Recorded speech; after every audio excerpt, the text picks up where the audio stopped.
battling a drug problem. That's what Christiansburg police say they're faced with after a recent uptick in overdoses, several turning deadly. Tonight, they're opening up about the problem hitting their community hard in recent weeks. 10 News reporter Jessica Jewell is live in the newsroom with more on their efforts to save lives. Jessica? This weekend, Christiansburg police responded to 3 overdoses in 24 hours. Police in bigger cities have been fighting this epidemic on that scale for years now, but not until recently did Christiansburg officers really get concerned, and now they're sounding the alarm. The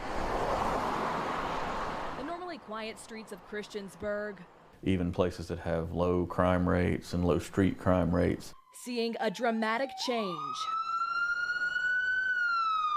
It's a growing problem. The drug epidemic plaguing bigger cities now hitting communities like Christiansburg hard. We've had 5 now in about a 6-week window. 5 overdoses, 2 deadly, 3 within 24 hours. That's a lot, especially for our area. Assistant Police Chief Chris Ramsey tells us it picked up a couple years ago. Once a month, maybe, if that often. Frequency isn't the only disturbing trend they're seeing. What you think you're buying may not be what you intend to buy. Ramsey says many dealers are distributing highly potent fentanyl made to look like other drugs. They could very easily overdose on that, taking what they thought was for a safe amount for them. That's why his department is now taking it upon themselves to spread the word, saying enforcement isn't their only responsibility in battling this epidemic.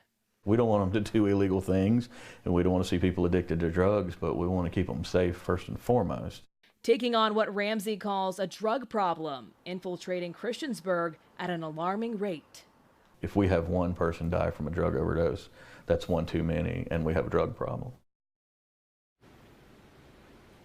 Ramsey said community partners need to continue working together to help solve this problem. When I asked him what law enforcement specifically can do to help, he immediately responded and said get the word out about the safe reporting law. You can learn about that on our website, WSLS.com. In the newsroom, I'm Jessica Jewell, 10 News, working for you.